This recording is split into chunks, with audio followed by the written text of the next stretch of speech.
By the time he was in his 40s, Carmine Galante had earned the nickname which would stick with him for the rest of his life. Rarely seen not smoking a cigar in public, he became known as Lilo, which means cigar in Sicilian slang, although very few people knew him well enough to use that nickname.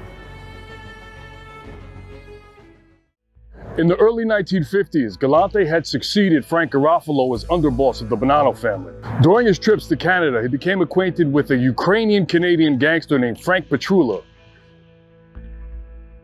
Petrula had enticed Bonanno to send people to join him in Montreal. Bonanno agreed, and in the early 1950s, he sent Galante there to handle the rackets for him. There, Galante handled the operations of loan sharking, narcotics, and gambling for Bonanno. In addition to English, Galante also spoke French and Spanish fluently, as well as several dialects of Italian, which made him a valuable facilitator in the international drug trade. Galante started working the heroin market with French gangsters who were transporting heroin through the French Connection. The French Connection was a heroin distribution route established out of Marseille, France by French gangsters Paul Carbone and his partner Francois Spirito in the 1930s. The route first started in Turkey, where the heroin base was extracted from opium grown in poppy fields. The base was then taken from Turkey to Marseille, France. There it was refined into heroin in underground labs. Then the French gangsters took it to the US through Canada. In only a year's time, Galante had established such a power base in Montreal that the underworld referred to him as Mama Santisima, which is a Corsican slang term for chief or leader. Frank Petrula was said to be almost as ruthless as Galante, and together they had shaken down every brothel and nightclub in Montreal. The French Connection was the main dope smuggling pipeline responsible for 80% of the heroin sent to New York and other parts of the United States. This operation would make Galante the biggest heroin kingpin in the world. Montreal boss Vic Cotroni had become so close with Galante that he became a godfather to one of his children. Galante also opened up a restaurant in Montreal named Bonfire with his partners Luigi Greco, who was a capo in the Cotroni family, and Harry Shipp, a Jewish mobster who ran major gambling and bookmaking operations throughout Montreal. Galante was receiving a 10% cut of all the gambling profits in Montreal. And due to what he saw as a gold mine, he sought permanent residence in Canada.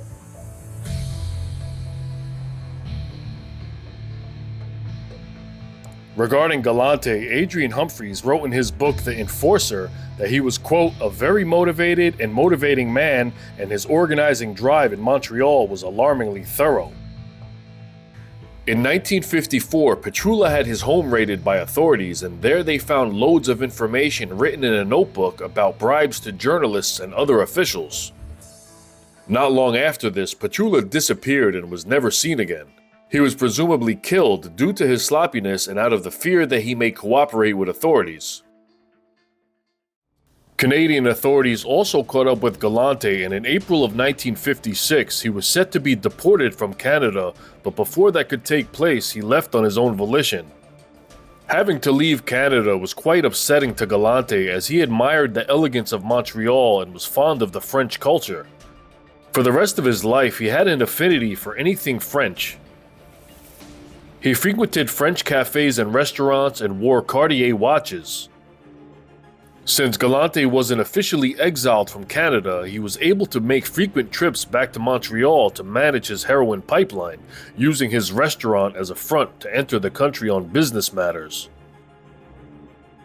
In October 1957, Galante attended a meeting in Palermo, Sicily with the American and Sicilian mafias at the Hotel Grande et Palm. On the American side, Galante and Joe Bonanno were in attendance, and on the Sicilian side, among many others, was Lucky Luciano, who had been living there in exile. Also present was Tommaso Buscetta, who would later become infamous for being one of the first members of the Sicilian Mafia to turn informant. The exact nature of the meeting has never been clearly established, although it's believed that it was to discuss how to get the Sicilian Mafia more involved in the heroin trade and how the risks would be divided up. The plan was to use the French connection to distribute larger amounts of heroin, and the Sicilian crews would take over distribution in the US. The Sicilians had no records in the US and were unknown to law enforcement, so this provided bigger profits with reduced risks for Galante. So he began recruiting crews of Sicilians from his parents' hometown of Castellammare del Golfo, Sicily.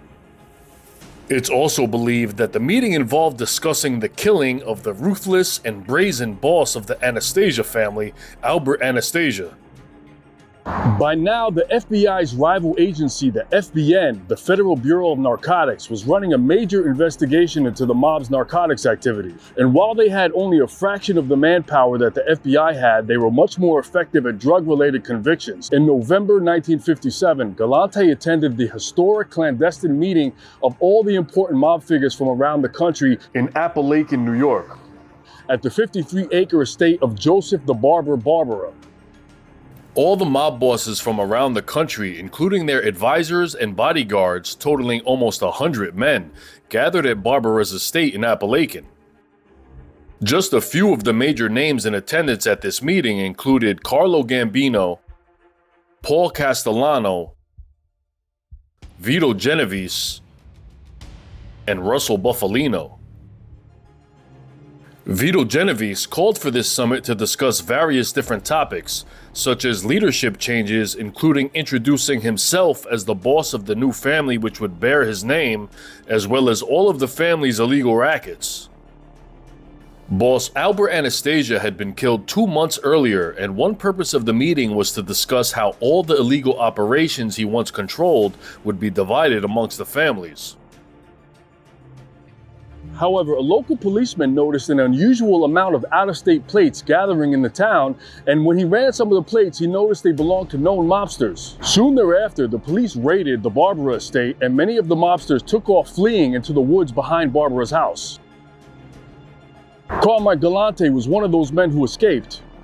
For the country's top mob figures to be caught commiserating with one another at the Appalachian meeting would result in long-lasting implications for the American Mafia. Following Appalachian, federal law enforcement vastly increased their investigations into the mob's criminal activities.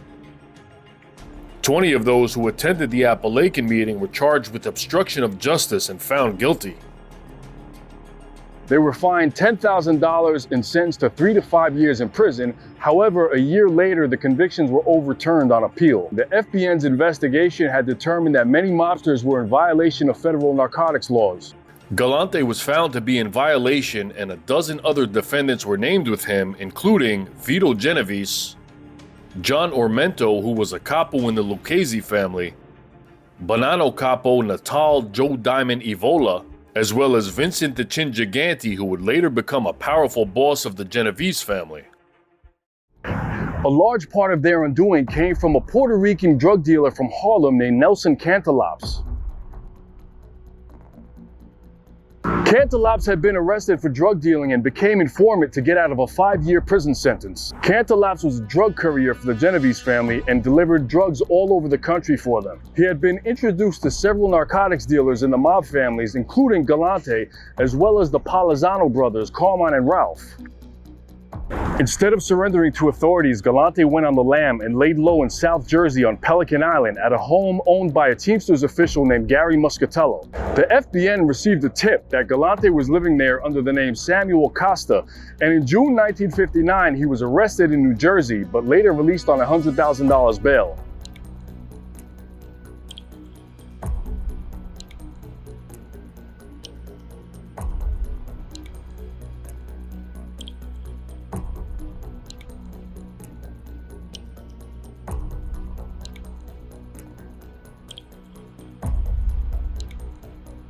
His trial began in 1960, and Galante and his co-defendants were causing major spectacles in the courtroom in the hopes of getting a mistrial. And one of them threw a chair at the prosecutor. Some of them were later required to come into the courtroom with leg shackles and straitjackets. In 1960, the chief government witness against them, Nelson Cantalops, was offered a bribe of $3,000 with the promise of $27,000 more by John Ormento if he would recant his testimony.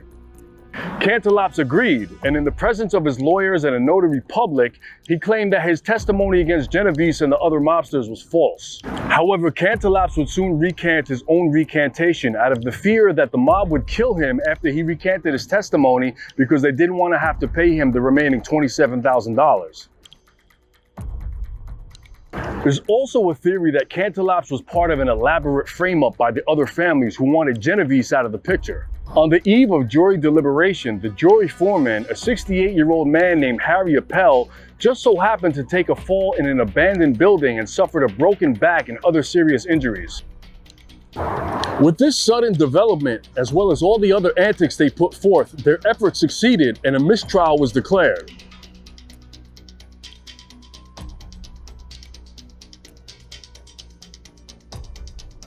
However, they would be charged the second time, and this time the charges stuck.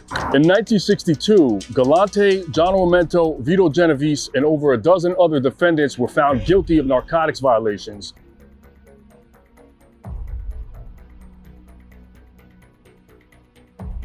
Galante was sentenced to 20 years in prison and was sent off to Alcatraz.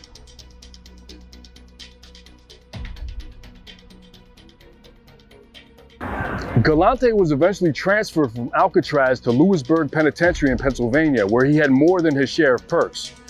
He had his own cell in the G block known as Mafia Row, where all the imprisoned mobsters would intermingle and extend their protection and influence to other imprisoned mobsters, as well as inmates of Italian descent. He was allowed to have one cigar a day and had several pet cats. He also loathed the prison food, so he paid the guards a monthly amount to bring him choice cuts of meats. He had a refrigerator and a small homemade grill in his cell, where he would cook steaks, sausages, and breakfast foods for himself and other mobsters who he was close with.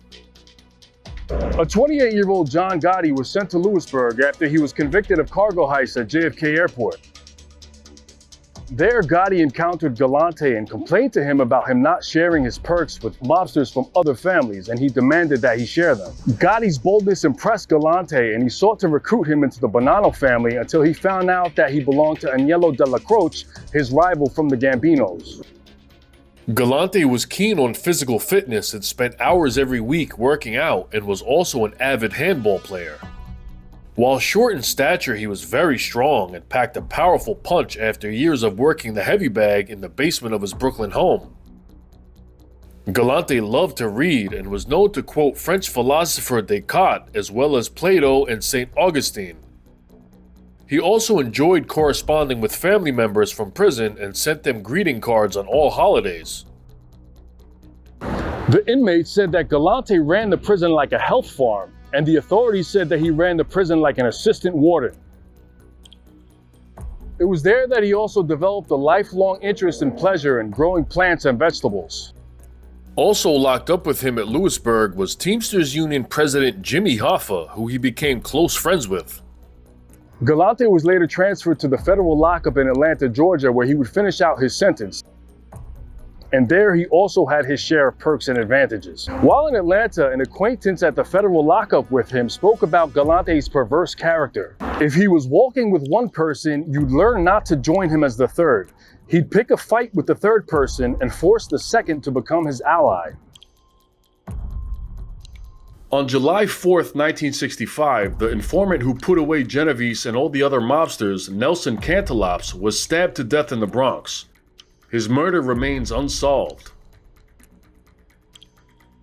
While he was incarcerated, the dynamic of the Bonanno family, as well as his once thriving drug business, had shifted drastically. There was internal strife in the Bonanno family due to Joe Bonanno naming his white-collar, college-educated son, Bill Bonanno, as acting boss, while the commission had appointed Gaspar Di Gregorio as the acting boss.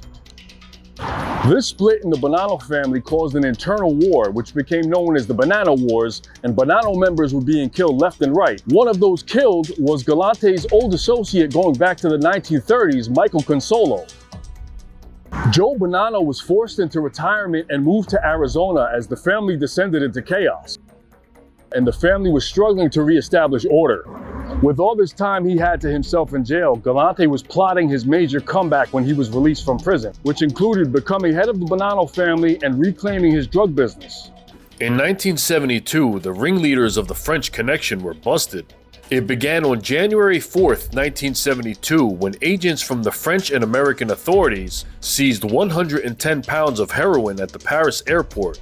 Subsequently, Jean-Baptiste Croce, who was known as the godfather of the French Connection, and his associates were arrested in Marseille.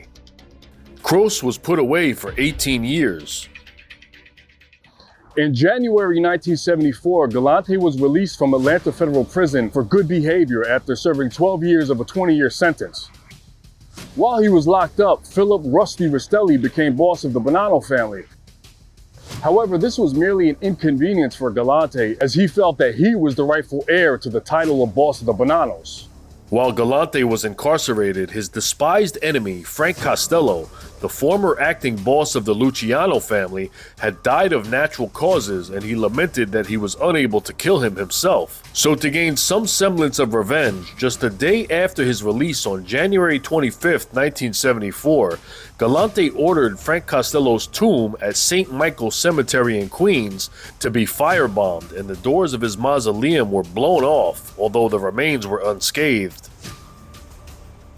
As soon as Galante was back on the streets, he immediately initiated the reclaim of his drug business.